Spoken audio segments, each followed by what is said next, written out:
Saya akan ngaji tentang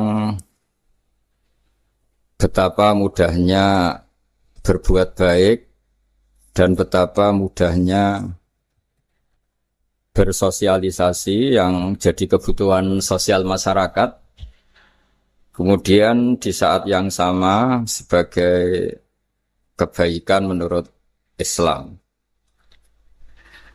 Ini saya baca kitab yang sangat otoritatif, yaitu kitab Sahih Muslim, di mana kita tahu dalam Islam pegangan ahli sunnah wal jamaah juga pegangan ulama seluruh dunia adalah Al-Kutubus Sittah, kitab 6 diantaranya yang hadis Bukhari Muslim.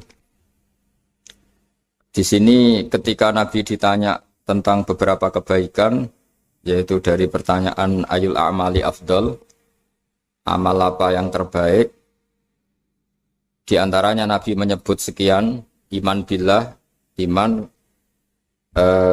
kepada Allah Ta'ala. Kemudian ini yang penting dilakukan semua pemimpin, oleh bupati, oleh wakil bupati, oleh seluruh pemimpin, baik struktural maupun kultural, maupun pemimpin kecil, yaitu di keluarga. Yaitu Nabi ngendikan di antara misi Islam adalah memperdekakan budak. Kemudian ada yang lagi tanya lagi, fa'illam af'al. Lalu dari sekian kebaikan yang butuh biaya itu saya tidak mampu melakukan ya Rasulullah. Kalau nyumbang masjid saya tidak mampu. Kalau berbuat bikin fasilitas umum saya tidak mampu. Ada yang sekian pertanyaan dari sahabat, kalau misalnya kebaikan yang butuh biaya kami tidak mampu, termasuk di sini disebutkan kemampuan berhaji, kemampuan zakat, kemampuan sedekah. Kalau semua itu kami tidak mampu ya Rasulullah. Kata Nabi, tu'inu shani'an aw tasna'u li akhraq. Ini di Sahih Muslim di bab iman dengan judul Babu Bayani Kaunil Iman Billah Afdalal A'mal.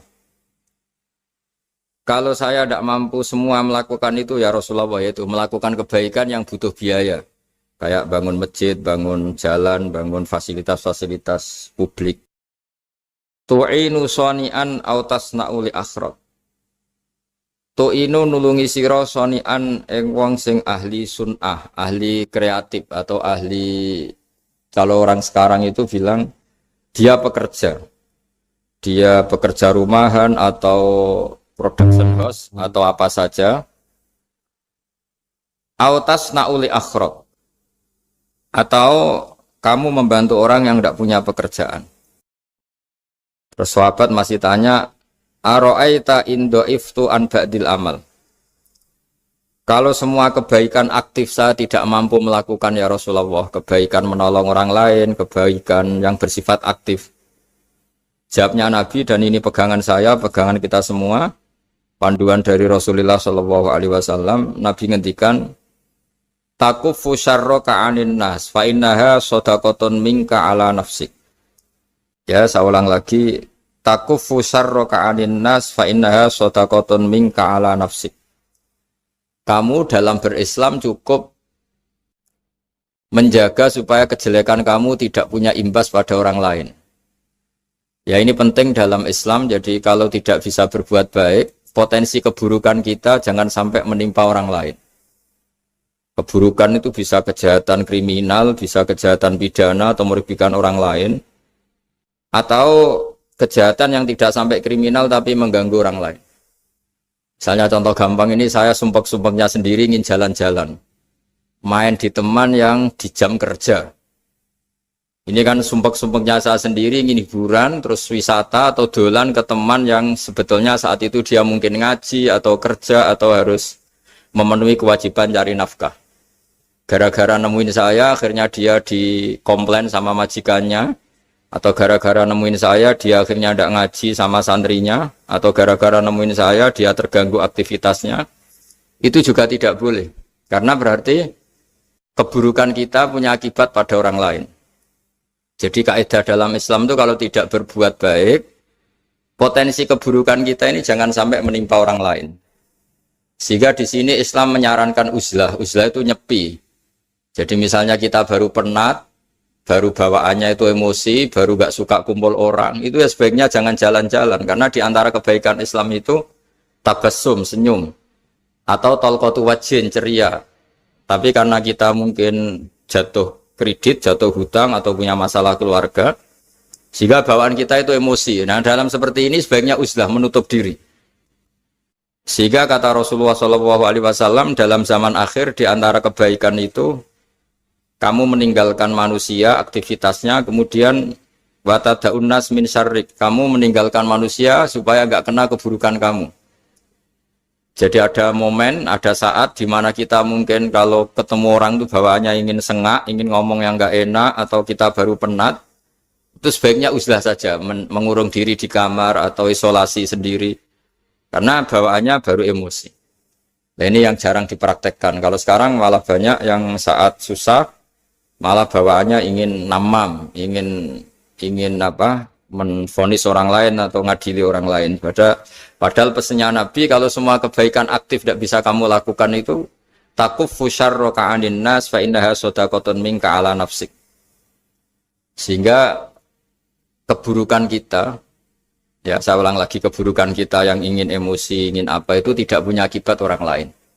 Di sini kearifannya Rasulullah SAW, beliau masyhur ngendikan, layak dilqadi wa ghadban. Jangan sampai seorang hakim bikin keputusan ketika emosi, karena bawaannya orang emosi itu pasti nggak terkontrol intelektualnya, nggak terkontrol nuraninya, nggak terkontrol semua sifat baiknya. Itu kalau punya keputusan bahaya sekali. Sehingga Nabi dari awal ngendikan layak dilqadi wa ghadban, orang yang sedang emosi tinggi jangan bikin keputusan penting. Kemudian oleh ulama diteruskan juga jangan bikin keputusan penting orang yang sangat lapar, atau yang sangat kenyang, atau yang sangat ngantuk, atau yang super sibuk. Jadi hal-hal yang potensi buruk dalam mengambil keputusan itu harus ditinggalkan. Sehingga misalnya bupati atau wakil bupati kalau sedang tidak nyaman dengan suasana apa, nggak boleh rapat kemudian memutuskan keputusan penting. Begitu juga kiai dan semuanya. Nah, ini yang supaya otoritatif. Kenapa saya bawa kitab itu logikanya jelas ya. Kita sebagai dai, sebagai ustadz, atau sebagai mubalek, atau sebagai siapa saja, yang ingin kita wariskan ke umat Rasulullah adalah dawuh-dawuhnya Nabi. Dan kalau kita ngaji tidak pakai kitab, itu sebenarnya umat kita jejali dengan pikiran kita, dengan ide kita. Jangan-jangan ide kita, pikiran kita ini tidak mewarisi pikiran Islam, tapi pikiran kita, atau emosi kita. Tapi kalau kita baca kitab, artinya umat ini berhak mendapat apa yang diteladankan dan disabdakan oleh Rasulullah SAW. Tapi kalau kita, itu pasti inginnya itu kita. Misalnya kita Bupati Banyuwangi, mungkin kita akan cerita Banyuwangi dengan asik. Tapi bagi daerah lain, apa urgensinya bagi saya? Begitu juga kalau kita kiai, mungkin kita akan cerita fadhilnya kiai. Tapi bagi orang lain yang keutamaannya jadi pekerja, jadi satpam, jadi guru, jadi pegawai negeri yang adil. Sehingga subjektivitas kita ini akan tinggi. Tapi kalau kita sebagai kiai baca hadis, maka umat ini mendapatkan panduan dari Rasulullah SAW. Nah, dari sekian panduan itu, kata Nabi, jika Anda tidak bisa berbuat kebaikan aktif, maka kebaikan yang harus Anda lakukan adalah potensi kejelekan kamu jangan menimpa orang lain. Makanya saya berkali-kali bilang, saya ini termasuk kiai yang jarang main ke alumni. Karena tadi, kadang-kadang alumni itu sudah mau kerja di tempat kerjanya, atau mau janjian ngantar anaknya sekolah. Gara-gara ada saya, mungkin semua itu dibatalkan. Sehingga silaturahim itu juga harus dimanage supaya tidak mengganggu haknya orang yang kita silaturahimi. Jangan sampai silaturahim jam 9, saatnya orang kerja, kemudian dia dapat peringatan dari pabriknya gara-gara sering didolani kiainya. Itu kan jadi ribet. Atau kiai karena sering didolani terus tidak ngaji, menutupi tamu terus, itu kan jadi ribet. Apapun itu, sehingga orang itu harus berpikir perilakunya itu tidak punya akibat la doror wa la diror. Jangan mengganggu dirinya, juga jangan mengganggu orang lain. Ini oleh Nabi disebut takuffu syarra ka'adin nas fa innaha shadaqatun minka ala nafsik. Sifat buruk kamu itu harus dijaga supaya tidak menimpa orang lain, dan itu berarti menjadi sedekah kamu atau amal kamu pada diri kamu sendiri. Jadi ini penting dimaklumatkan ke semua kita bahwa saat kita tidak bisa berbuat baik aktif, misalnya nggak bisa sedekah, nggak bisa menolong orang, setidaknya keburukan kita tidak menimpa orang lain. Nah, termasuk keburukan yang terselubung adalah kita punya pikiran yang menurut kita ini hebat, tapi bagi orang lain mungkin bahaya.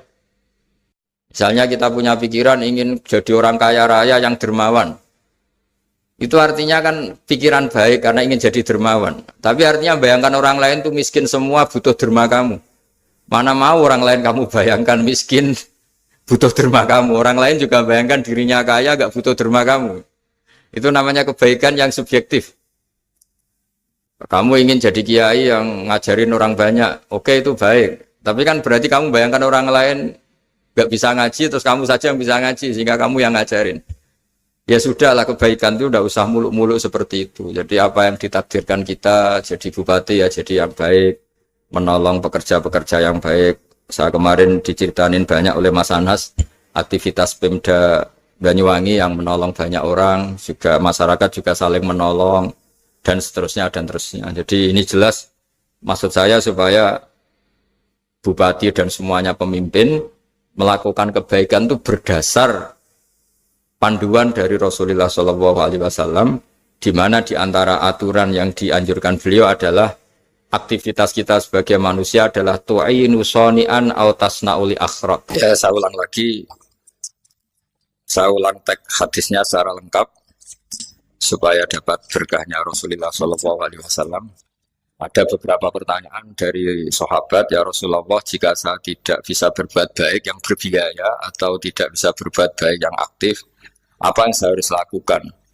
Nabi ngendikan tu'inu shani'an aw tasna'uli asra. Kamu membantu orang yang bekerja atau kreatif, orang-orang yang kreatif atau pekerja apa saja kamu bantu dan bantu orang yang tidak punya pekerjaan. Terus ditanya lagi, qultu ya Rasulullah ara'aita in dha'iftu an ba'dil amal. Bagaimana kalau itu pun saya tidak bisa ya Rasulullah? Terus Nabi ngendikan tafuqifu syarraka 'anin nas fa innaha shadaqatun minka 'ala nafsik. Yang penting keburukan kamu tidak menimpa ke orang lain dan itu bagian dari sedekah kamu. Nah, perlu saya ingatkan ke semua kita lah. Makanya pentingnya membaca umat Islam dengan ilmu usul fikih. Saya berkali-kali bilang, jika ada seseorang tidur, itu jangan kamu baca sebagai tidur yang meninggalkan tahajud, meninggalkan sholat qiyamul lail, meninggalkan wiridan di malam hari. Tapi juga bacalah saat itu dia tidak dugem, tidak maksiat, tidak narkoba. Sehingga barokahnya ilmu itu ada respek pada umat Islam yang tidur. Karena tidur itu juga ada fungsi meninggalkan sekian maksiat, sekian kriminalitas. Tapi kalau kita kulino tidak baca dengan ilmu, maka melihat orang tidur itu ya kayak meninggalkan tahajud, meninggalkan wiridan, meninggalkan qiyamul lail. Sehingga bawaannya kita ini akan kurang respek. Tapi kalau kita membacanya dengan ilmu, orang yang tidur di malam hari, maksudnya ya sudah sholat isya, itu ada sekian potensi maksiat yang dia tinggalkan. Dia tidak merasani orang, tidak adu-adu orang di medsos, dia tidak dugem, tidak meninggalkan. Pokoknya ada sekian kebaikan dalam saat tidur itu. Ini barokahnya ilmu. Tanpa ilmu kita tidak bisa respek seperti ini. Karena bawaannya akan, oh ini malam-malam tidak tahajud, tidak wiridan, tidak apa. Tapi kalau kita dengan ilmu, itu akan membaca dengan tidur, artinya orang tidak maksiat, tidak dugem, tidak ngerasain orang, tidak ngata-ngatain orang. Nah di sini Sadaqallahul Azim ketika ngendikan wa min ayatihi manamukum billaili wan nahar. Termasuk ayat Allah itu orang tidur. Maksudnya tidur yang dengan dimaknai positif tadi, bisa istirahat, bisa meninggalkan maksiat, bisa apa-apa. Nah ini di sini hebatnya Rasulullah SAW ketika beliau memandu kebaikan. Di antara kebaikan itu apa? Takufu syarroka anin nas fa innaha shadaqatun minka 'ala nafsik. Kamu, potensi buruk kamu atau keburukan kamu jangan sampai menimpa pada manusia, pada orang lain, dan itu bagian dari sedekah kamu. Ya, saya mohon maaf sama Bu Bupati, sama semua Pemda, sama Wakil Bupati karena saya tidak bisa lama-lama. Saya punya wadifah. Tadi ini pun sudah ngurting ngaji saya karena saya harus ikut ngaji di sini. Dan mari sama-sama berdoa. Al-Fatihah.